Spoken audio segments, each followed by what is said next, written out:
ప్రియమైన 10వ తరగతి విద్యార్థులారా, నా పేరు ఏవివిఎన్ సురేష్ బాబు, సాంఘిక శాస్త్ర ఉపాధ్యాయుడిని. మీ అందరికీ ముందుగా నూతన విద్యా సంవత్సరంలోనికి స్వాగతం, సుస్వాగతం. ఈ విద్యా సంవత్సరంలో మీకు అంతా మంచే జరగాలని మనస్ఫూర్తిగా భగవంతుణ్ణి కోరుకుంటున్నాను. మన 10వ తరగతి సాంఘిక శాస్త్రంలో ఉన్నటువంటి పాఠాలేమిటో ముందుగా చూద్దాం. దానికన్నా ముందుగా నేను మిమ్మల్ని ఒక ప్రశ్న అడుగుతాను. సాంఘిక శాస్త్రంలో మంచి మార్కులు సాధించడం సాధ్యమేనా? Yes, it is possible.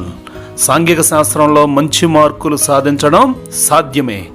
ఏ విధంగా అంటే, మంచి లక్ష్యాన్ని కలిగి ఉండడం, ఒక ప్రణాళికాబద్ధమైనటువంటి కృషి చేయడం, ఆ యొక్క లక్ష్యాన్ని సాధించే వరకు పట్టు వేడకుండా శ్రమించడం, అనుకున్నది సాధించగలుగుతారు. కన్నుల్లో లక్ష్యాన్ని, గుండెల్లో ధైర్యాన్ని నింపుకుని సాగిపోవాలి. కష్టాల సంద్రాలే ఎదురైనా, కన్నీటి చీకటులే ఎదురైనా వెనుదీయకనే సాగాలి. రేపంటూ ఒకటుంటే అది మన సొంతమే కావాలి అనుకుంటూ మునుముందుకు సాగాలి. రేపటి చరిత్రలో మీరంతా విజేతలుగా మిగలాలి అని మనస్ఫూర్తిగా నేను ఆ భగవంతుని కోరుకుంటున్నాను.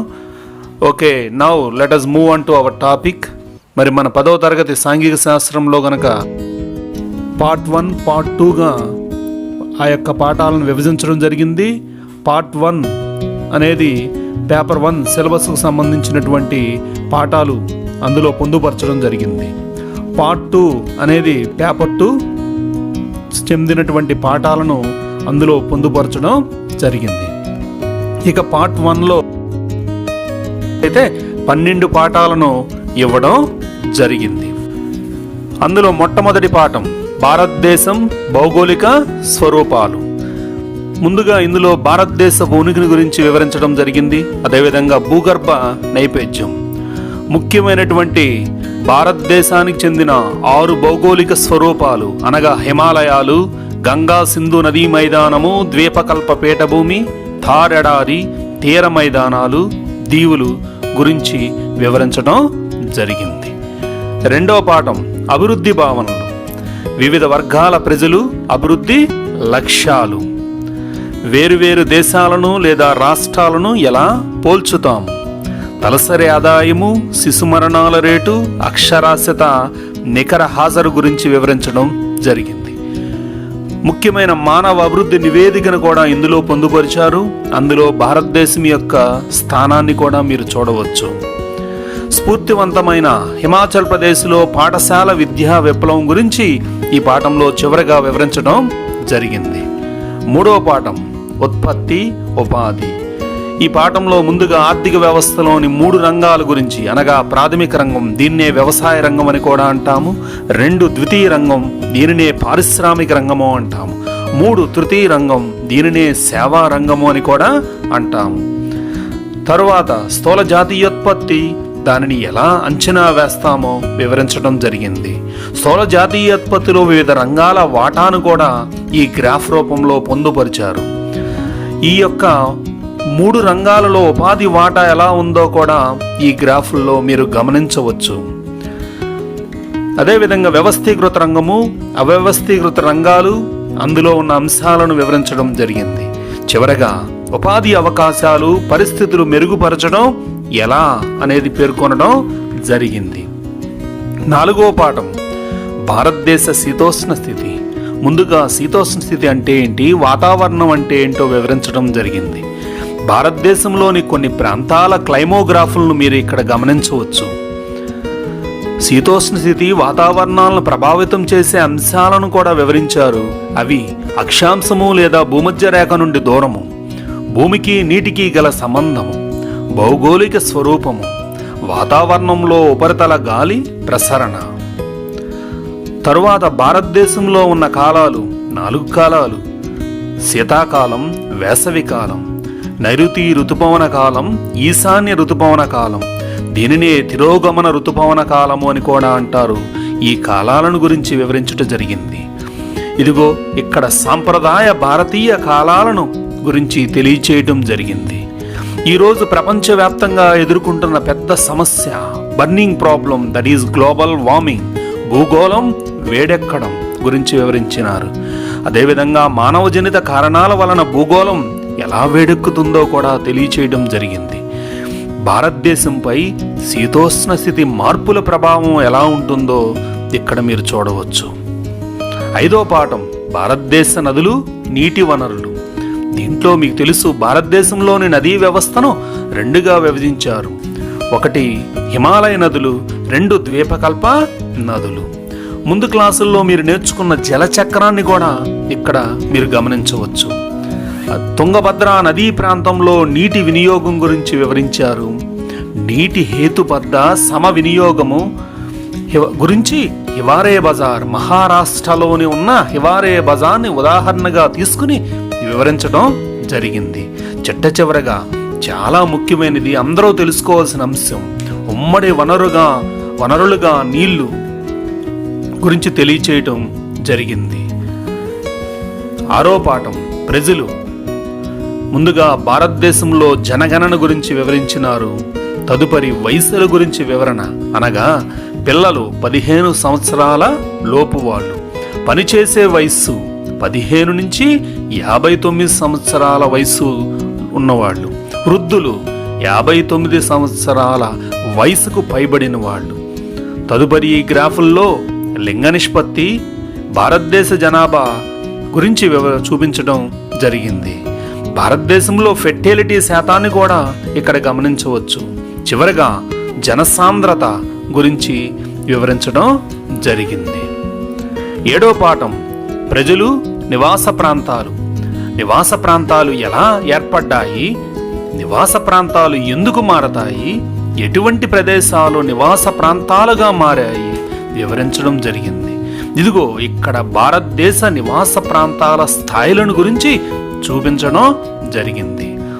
తెలుసు మీకు, పట్టణీకరణ, అధిక సంఖ్యలో పట్టణాల పెరుగుదల జరుగుతుంది. ఆ పట్టణీకరణ వలన కొన్ని సానుకూల అంశాలున్నా కూడా వచ్చేటువంటి సమస్యలను కూడా ఇక్కడ వివరించడం జరిగింది. 8వ వలసలు. భారతదేశంలో వలసల గురించి వివరించారు. అదేవిధంగా గ్రామీణ ప్రాంతాల నుంచి పట్టణ ప్రాంతాలకు వలసల గురించి తెలియజేశారు. భారతదేశంలో పట్టణ జనాభా పెరుగుదలను ఇక్కడ గమనించవచ్చు. కాలానుగుణ తాత్కాలిక వలసల గురించి, అదేవిధంగా అంతర్జాతీయ వలసల గురించి కూడా ఈ పాఠంలో తెలియజేశారు. చిట్ట చివరగా ప్రజలు వలస వెళ్ళినప్పుడు ఏమవుతుందో కూడా తెలియచేయడం జరిగింది. 9వ పాఠం రాంపురం గ్రామ ఆర్థిక వ్యవస్థ. ఇందులో మొదటిగా ఉత్పత్తి నిర్వహణ. అందులో ముఖ్యమైనటువంటి అంశాలు భూమి, రాంపురంలో భూమి ఏ విధంగా పంపిణీ జరిగిందో కూడా ఇక్కడ చూపించడం జరిగింది. అదేవిధంగా ముఖ్యమైన శ్రామికుల గురించి, అదేవిధంగా పెట్టుబడి మీకు తెలుసు 2 రకాలుగా ఉంటుంది. 1 మరి స్థిరాలేక భౌతిక పెట్టుబడి, 2 నిర్వాహక పెట్టుబడి, అదేవిధంగా జ్ఞానము, వ్యాపార దక్షత. ఈ 4 అంశాలు ఉత్పత్తి నిర్వహణలో ముఖ్యమైన అంశాలు. మరి రాంపురంలో ఉన్న వ్యవసాయేతర పనుల గురించి చివరగా వివరించడం జరిగింది. 10వ పాఠం ప్రపంచీకరణ. ఇందులో బహుళజాతి సంస్థలను గురించి తెలియచేశారు. అదేవిధంగా బహుళజాతి కంపెనీలు ప్రపంచీకరణకు ఏ విధంగా దోహదం చేస్తున్నాయో తెలియజేయటం జరిగింది. అసలు ఈ ప్రపంచీకరణకు దోహదం చేసే అంశాలు అనగా సాంకేతిక పరిజ్ఞానము, విదేశీ వాణిజ్యము, విదేశీ పెట్టుబడి విధానాల సరళీకరణ గురించి తెలియజేయటం జరిగింది.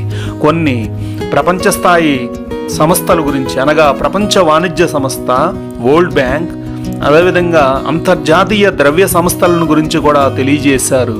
చివరగా భారతదేశంపై ప్రపంచీకరణ ప్రభావం గురించి వివరించటం జరిగింది. 11వ పాఠం ఆహార భద్రత. ఇందులో ముందుగా బెంగాల్ కరువు, 1943-45 సంవత్సరాల మధ్యలో ఏర్పడిన బెంగాల్ కరువు ఎలాంటి ఉత్పాతాలను సృష్టించిందో తెలియచేయడం జరిగింది. తదుపరి ఆహార ధాన్యాల ఉత్పత్తిని పెంచడం, ఆహార ధాన్యాల లభ్యత, ఆహార అందుబాటు, ముఖ్యమైన మీకు తెలుసు PDS పబ్లిక్ డిస్ట్రిబ్యూషన్ సిస్టమ్, తెలుగులో ప్రజా పంపిణీ వ్యవస్థ గురించి తెలియజేశారు. పోషకాహార స్థాయిని గురించి కూడా వివరించడం జరిగింది. చివరి పాఠం the last lesson but not the least, that is సమానత, సుస్థిర అభివృద్ధి. దీంట్లో ముందుగా భారతదేశంలో వార్షిక ఆదాయం ఆధారంగా కుటుంబాల పంపిణీ గురించి గ్రాఫ్లో చూపించడం జరిగింది. తదుపరి భారతదేశంలో శతకోటీశ్వరులకున్న మొత్తం సంపద, భారతదేశంలో శతకోటీశ్వరుల సంఖ్య పెరుగుదల గురించి కూడా ఈ గ్రాఫుల్లో చూపించడం జరిగింది. పర్యావరణం అభివృద్ధి అనే అంశం గురించి తెలియజేశారు. ముఖ్యంగా పర్యావరణంపై ప్రజల హక్కులు, అదేవిధంగా స్ఫూర్తిదాయకమైన చిప్కో ఉద్యమం, సమానతతో కూడిన సుస్థిర అభివృద్ధి గురించి వివరించారు. తర్వాత చక్కగా ఇప్పుడు ఎక్కడైనా సరే ఆచరించదగిన ప్రత్యామ్నాయ ప్రజా పంపిణీ వ్యవస్థ గురించి కూడా ఈ యొక్క పాఠంలో వివరించడం జరిగింది. ప్రియమైన విద్యార్థులారా, మీరు చూసినట్లయితే పేపర్ 1లో 12 పాఠాలను ఇవ్వడం జరిగింది. ఈ పాఠాలు కేవలం మీకు పరీక్షలకే కాకుండా మీ నిత్య జీవితంలో కూడా ఎంతగానో ఉపయోగపడతాయి. కనుక మీరందరూ కూడా ఈ పాఠాలను చక్కగా నేర్చుకోండి. దానికే ఏం చేయాలి అంటే, మనం టెక్స్ట్ బుక్లో ఉన్నటువంటి ఆ అంశాలను పదే పదే చదవడం ద్వారా మీరు ఆ యొక్క అంశాలపై అవగాహన పెంచుకోగలుగుతారు. ఎప్పుడైతే అవగాహన పెంచుకోగలుగుతారో పరీక్షల్లో చక్కగా రాయగలుగుతారు, మంచి మార్కులను మీరు సాధించగలుగుతారు. ఏదైనా మీరు సాధించగలరు అని నమ్మండి, సాధించడం అప్పుడు సాధ్యం అవుతుంది. All the best my dear students.